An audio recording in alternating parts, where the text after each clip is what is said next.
Қой баққан балерон. Әңгіменің авторы Қуандық Түменбай. Секеңдеп би билегендерді жаны сүймейтін, шошыңдап жүрген қыздардан іргесін аулақ салатын, ауылға анда-санда әртістер келіп басына үкілі тақия киіп ап, қамашайға мың бұралғанда түкірігін жұтып, тамсана қараған жұртқа мыналарға не көрінді сонша деп таңғалатын. Мұздыбайға қолапайсыз қимылдың бәрі жасанды боп көрінетін, оны да қара қойды шу деп бір қайырса, көңілі марқайып, жауырыны жонданып шыға келетін. Ал бүгін ойламаған жерден бір бәлеге жолықты. Жан дауысы жасыл жайлаудан алып кетіп, жалаңаш моншаға түсіріп, тықыр алынған шашына қара бояу жағып, 12 мүшесін қылау қалдырмай жуып шайды. Нағыз Мұздыбай енді болдым-ау деді айнадан өзін көріп тұрып. Бірақ жүрек тұсы шым етіп шашып кетті. Бәрі не үшін керек болды екен? Түрмеге қамамайтын шығар, тойға апарам екен. Той Мұздыбайды не қылсын? Тіпті 2 жыл бұрын колхоздың қойын шығынсыз шығарып, жүнді сыпыра қырыққаны үшін деп мақтау қағаз берерде.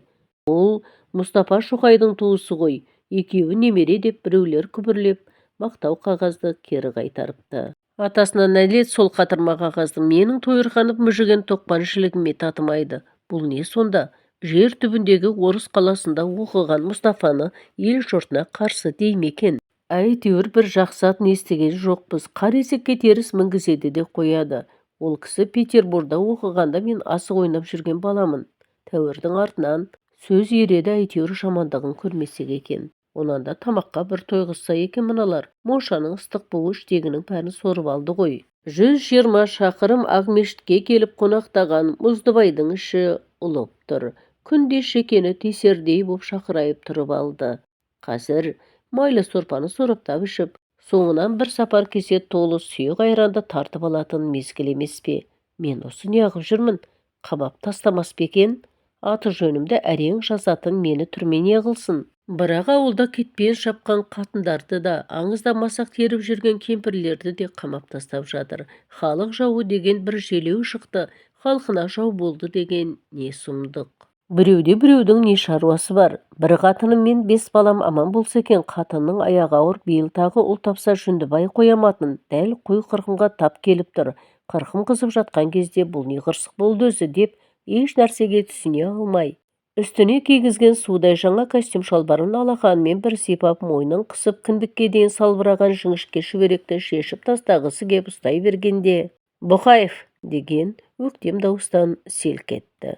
Өзін ауылдан ертіп келген сыптығыр жігіт көз астымен қарап тұр. Сірә шала қазақ болса керек, тілін бұрап сөйлеп, кеттік, тамақ ішеміз, деді. Әбеке, мені мұнда не үшін әкелдіңіз? Деді, шай үстінде ныспысын жалпақ тілмен атап. Би билейсің, балетте ойнайсың. О не бәле? Көресің. Ақыры өзін қалап алып бәлен шақырым жерден атарытып келіп қыз көруге барардай құнттап киіндіргенде алдына қойдың жамбасы мен асықты шілік тартар деп дәмеленіп еді, сумаңдаған сұлу қыз бетінде жапырағы қалқыған бір тәрелке капуста көші әкелді. Қасына қол басындай қиғаш ыдысқа салып бір қасық қаймақ қойды. Қасындағы серігі қаймақты қасық ұшымен түртіп ап көжесіне қосып жіберді. Бұл да көргенін істеді. Капуста көже жұмырына жоқ болмады. Тамағынан өткенмен асқазанына барып жайлы қоныс таба алмады. Асқазан сол күйі бос қалып өзін қаңбақтай жеңіл сезініп отыр. Сосын мылжа-мылжа ғып езілген бір тұтам ет әкелді. Дәм дейтін дәм жоқ. Сірә тұз салуды ұмытып кетсе керек, қасында баланың саусағындай жіп-жіңішке картөшке. Мұны да жеп сүйсінбеді. Тәрелкедегі тілім-тілім қаранан ғана қарнына қағажу болды. Енді майлықпен бүркеп әкелген бір шәйнек шайға бас салды. Сүті жоқ, шәмбісі бетіне шыққан қара күрең шәй. Шәйді көп ішпеңіз, сіз ұзақ тренировка жасайсыз. Қоғыңыз таза тұру керек, деп серігі тағы бір ескерту жасады. Мұздыбай туған жерінің қадірімен туған төтенінің дәмін енді ғана сезінгендей құлазып, үн-түнсіз қалды. Сонда мыналар мені не істемекші? Жылда бір қошқарды бағып семіртіп, күз түсе сойып алушы едім. Алдана күз жарасымен көк майсасын аямай салушым. Қошқар да қалды тасы салбырап. Мені тәуір киіндіріп, аш құрсақ ұстап қайда бармақшы екен? Бір құпия дүние. Осы Мұстапа көкемнің салқыны емес пе екен? Мен ол кісіні есейген шағымда көрген де емеспін, бірақ әлі ол кісі туралы бір ауыз сөз сұраған жоқ. Сұрай қалса не деймін? Иә, әкелеріміз немере туыспыз деймін, туыстықты Құдайдан жасыра алмайсың. Менің әбден болдыртып отырғанымды сезер ме екен мына қырт? Қайран қара қойым, сенің алқымыңа пышақ тигізерде жаның Құдайы жануар деп күбір етуші едім. Сол қара қойдың киесі ме екен мені осылай қинап қойған. Бір кесек етің бір күнді қуат еді, мыналар неше тәрелкі капуста көже берсе де қарның шұрылдағанын қояр емес. Болдыңыз ба? Деді жұқалтаң сары бағжиып. Болмағанда, онда кеттік. Тапал Победа құйындатып бір көнелеу қызыл үйдің алдына келіп тоқтады. 4 сыныптық сауатпен маңдайшадағы жалғыз сөзді ежелеп екі бөліп оқып, театр деп күбір етті. Театр. Сонда әлгі бұл ақын нартайлар терме айтып, бишілер билейтін той думаның орны болғаны ма? Сірә, бүгін әртістер концерт қоятын болар, енді маған соны көрсететін шығар. Мұздыбайдың ойлағанындай болмады. Құрқылтайдың ұясындай бөлмеге әкеп шешіндіріп, ботына қыры жоқ сыптай жұмсақ шалбар кигізді. Шалбар тарлық қып резіңкесі шіреп, жуан қарнына жетпей қалды. Чабан, деп бағжия қарады киім беруші орыс әйел. Бұл ішін қатты тартып, қарның қайта жібергенде резіңке бырт етіп үзіліп кетті. Әйел киімілгіш жаққа қарап тағы да орысшалап еді, сыптығырдай қазақ қыз аузын басып күліп, тағы бір қыры жоқ кепкен шалбарда ұстай келді. Мынау дұрыс, үйдегі ағдамбалыма келеді екен деп резіңкесі бырт етіп үзілген шалбарды шешіп беріп, далаңдаған кең балаққа аяғын соқты. Орыс әйел қымсынайын демейді, жалаңаш денесіне бақырайып қарап отыр. Оу, еркектің тәніне ұрғашы үңіліп қарауға бола ма екен? Нормально, деді әйел. Көріп тұрсыз ғой, деді Мұздыбай. Сосын тағы бір бөлмеге кіргізді. Ұзын жіптің өн бойына бұжыр-бұжыр сан жазылыпты. Сол жіппен бойын өлшеді, бірақ өлшеуші әйел тырс етіп үндеген жоқ. Өзі қазақ екен. Бірде 70 деп күбірлеп тілдей қағазға түртіп қойды. Мұздыбай оның артық сөз айтпағанына қуанды. Анадай жерде гір тасы зіл тартып таразы тұр. Кәдімгі дүкендегі ет тартатын таразы. Әкесі сойған қойдың етін қышқанаға өткізуге апарғанда мұндай таразының талайын көрген. Енді мені осыған салып өлшемекші ме? Таразыға тұр, деді бұл жердегі әйел баяуынмен. Таразыға аяқ тигізгенде ақ гір тасының бір басы қайқаң етіп жоғары ытқып кетті. 183, қойдың етін көп жегенсіз-ау деймін. Сізге салмақ қуу керек. Қойдың етін жесе де, сиыр етін жесе де, әйелдің қазақша сөзіне іші жылып қоя берді. Оны қалай қуам? Тамақты аз ішіңіз, ет жемеңіз, деп күлімсірей қарады. Күлімсірегені қандай әдемі. Қосағы күнімай күлімсірегенде езуіне осындай бір шұңқыр пайда болатын. Ет жемей қалай күн көреміз? Ет еркекке қуат бермей ме? Сізге қуат емес, қимыл керек, деп тағы да күлімсіреді. Іші удай ашып, жөпелдеме жауап берді. Қуатың болмаса қалай қимылдайсың? Келіншек бұл жолы сықылықтап қоя берді. Осы сәт өзінің жол басшысы жұқалтаң сары көктен түскендей шыға келіп, болдыңдар ма, деді қабағын түйіп. Келіншек түртінектеп жазған қағазын қолына ұстатты. Жұқалтаң сары шұқшиып бірі қарады да бұған атып жіберердей оқты көзін тікті. Сен де бір бәле болдың ғой, салмақ қуу керек. Қалай болушы еді? Бүгіннен бастап кашаға отырасың. Ол не пәле? Деп үрейлене қарады. Осы жолы шын қорықты. Бұған дейінгінің бәрін әшейін жүрдім бардым нәрседе ойлап еді, кашаға отырасың деген сөз түрмеге отырасың дегендей көңіліне күдік ұялатты. Әбеке, қайда отырасың дедіңіз? Кашаға дедім ғой, деді анау булығып. Бір жетіде кемей 40 келей тастауың керек, әйтпесе би қайда саған? Ол не сонда? Ботқа жейсің, деді ызаланып. Мұздыбайдың көз алдына май бүккенге бас қойған 5 баласы елестеп кетті де мына сөзден шынымен сескенейін деді.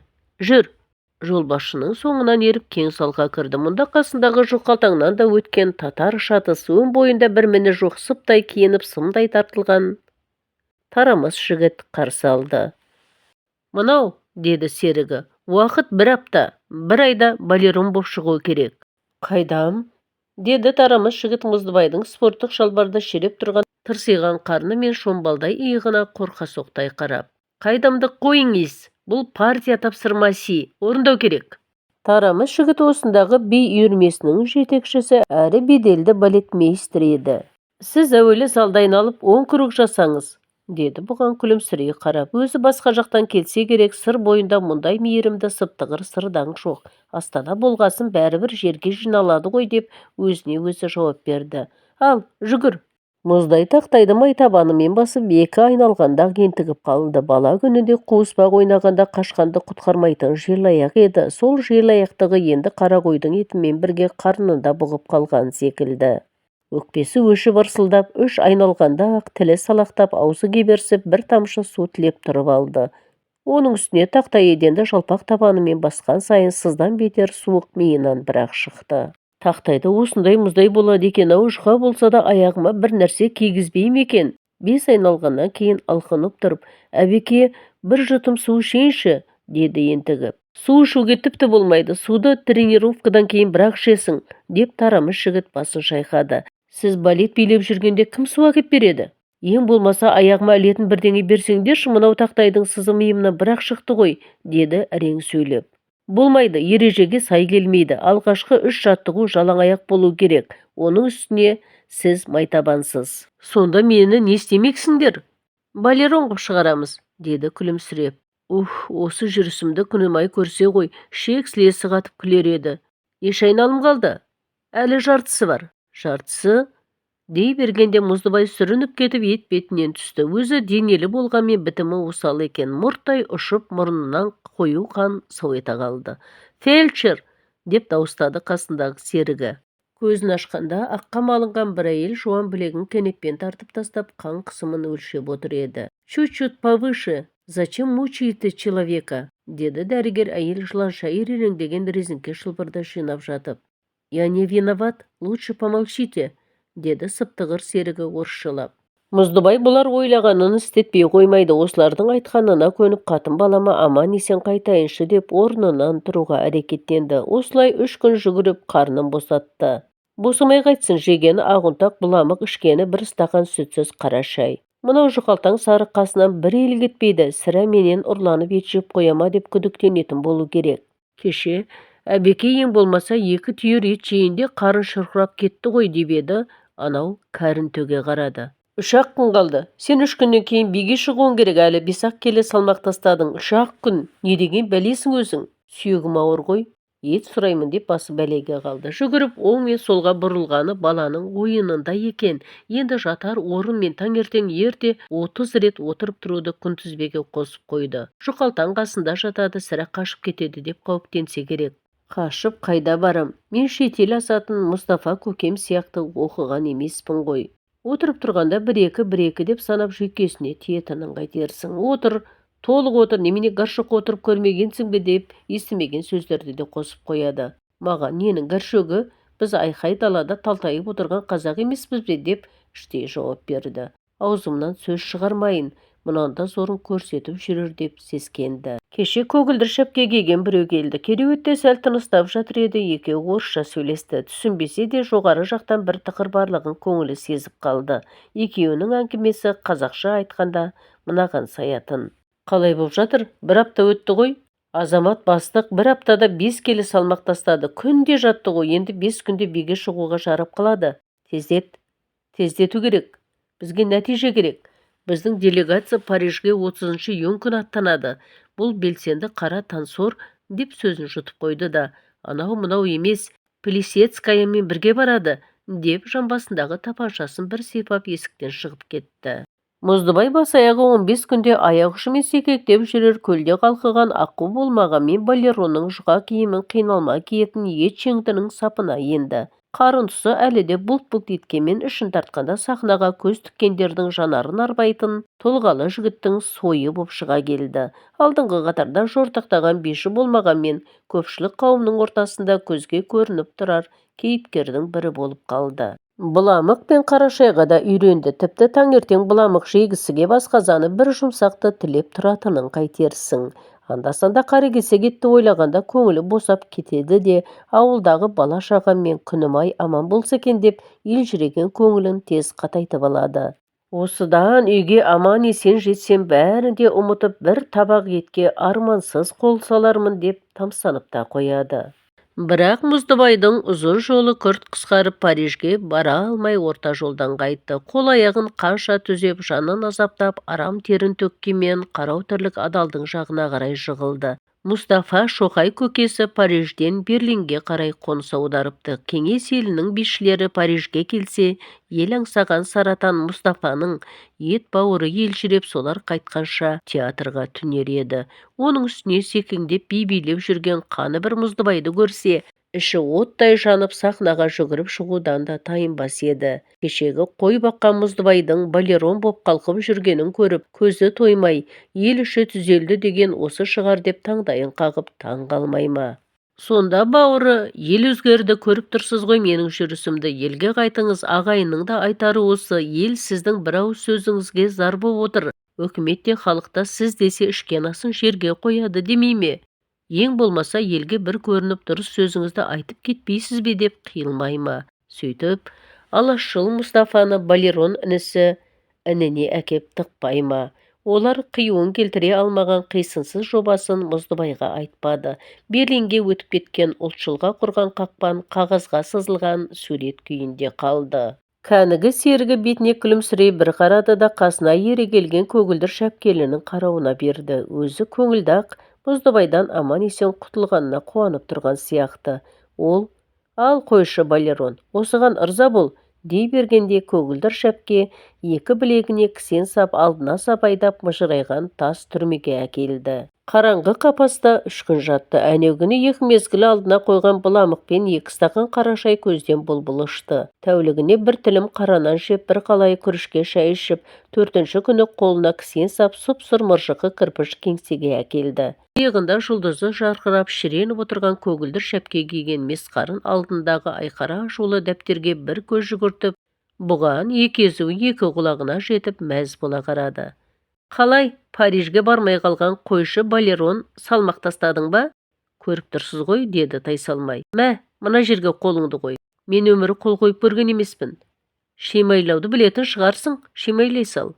Араб жазуы қиын еді, жазылуы мен айтылуы екі бөлек. Молдекең шыбықпен бір тартып, қ әрпін айт дегенде қо дегені есінде қап қойыпты. Сол әріптің сұлбасын қағазға түсірді. Барып қойыңды бақ, Аққу көлін сенсіз де қоямыз. Сен бізді, біз сені көрген жоқпыз.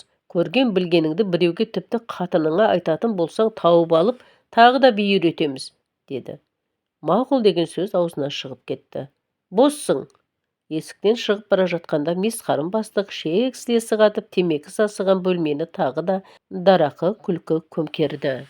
Мұздыбай мынау кірпішіне дейін сұп-суық мыржықы үйден шыққанша асықты. Жұртқа күлкі ғып қойған Құдай-ай, қай ниетімнен таптым екен осының бәрін деп бет алды, безе жөнелді. Ең кең кетіп өксіп те алды. Неге бізді күлкі қылады бұлар? Біз мал бағып егін салғаннан басқа не жаздық? Тезірек бала шағама жетейінші, күнімайды көрейінші деп табаны жерге тимей зытып келеді. Қара жолдың әйтеуір отарбас жүрер бекетке барып тірелерін біледі. Артына бір қарады. Тағы да қуып жетіп, бүйретіп жүрмес бе екен? Адалдың аяғы жеңіл, тезірек сол сұқсиған сүр үйден аулақ кетейінші деп табаны жерге бірде тисе, бірде тимей қара топырақты борып басып ентігіп келе жатты. Қара рельсті қақ-жарып, бақырып-шақырып көмірдің түтініне көмілген қара парауыздың төбесі көрінді. Тұмсығы біздің ауылға қарап тұр екен, тоқтай қалса жабысып, қызыл вагонның төбесіне қонжиып алайын, аяғымды салақтатып отырып 1 сағатта Шиеліге жетіп барамын. Жайдақ вагонның төбесіне әкесінің үйіндей жайғасып алған Мұздыбай көз көрім жерде маңдайшасы көрініп қалған қызыл кірпіш сұрқылтай үйден басын бұрып әкетті. Өзі осы жерге неге келіп, неге кетіп бара жатқанын да білмейді. Ирелінде бір қалған пойыз үстінде отырып, әйтеуір бәле жаланың бәрі осы қара жолмен кетсе екен деп Алладан тілеу тіледі. Жылы желге бетін тосып құлқуаланы үш қайырды. Құраннан өзге жанына серік ештеңе таппады. 120 шақырымды басып өтіп, 5 балам мен Күнімайдың айдай жүзін тезірек көрсем екен деп алабұртқан Мұздыбайдың көңілі алай-түлей. Осыдан бекетке жетсем, пойыз тоқтар-тоқтамастан жерге бірақ секірем деп, жылы желге бетін тосып, бекініп отыр. Әңгіменің соңы. Каналға тіркеліп, пікір қалдыруды ұмытпаңыз.